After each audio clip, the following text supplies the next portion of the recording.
This is from PFF, highlighting best matchups of Week 1.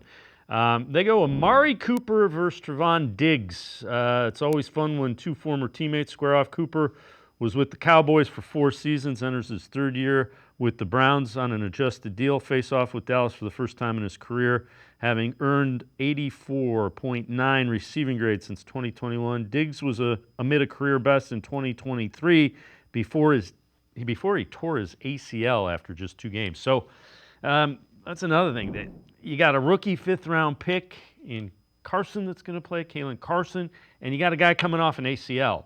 Those are your 2 main cornerbacks. Browns got to find a way to win that battle. Yeah, and by the way, their second corner got hurt during the preseason, and he's not going to be available. So, these are the matchups when we talk about the game and when we start to talk about, football in general. A lot of times we bring it down to the quarterback, and we've been reducing the Cleveland Browns down to whether Deshaun Watson is Deshaun from Houston or the guy that we've seen in the last couple of years. I think that you do a disservice to the game of football, because there's always games inside of the games. And one of the matchups that the Cleveland Browns do, I believe, have an advantage on is the fact that we're going to see whether or not they upgraded and bolstered that wide receiver room.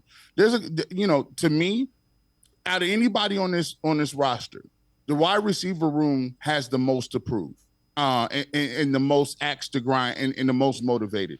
Jerry Jeudy, once a first round pick, don't ever get it twisted. He's still thinking about being in Denver and how guys like Mark Schlereth and guys, when we traded for Jerry Jeudy, and even people here that said, "Oh, it's ridiculous. Why would you give him money? He's just a regular guy." He has an opportunity to come out in this game and show what he's about and why he got that contract and why the Browns were high on him.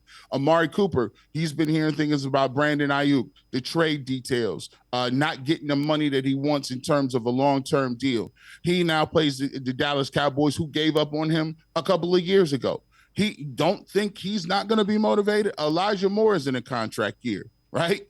You think Elijah Moore doesn't want to come out and put up numbers, and Cedric Tillman last year didn't live up to what we thought he was going to be able to do when he did get an opportunity to play, but he's been has come along a little bit.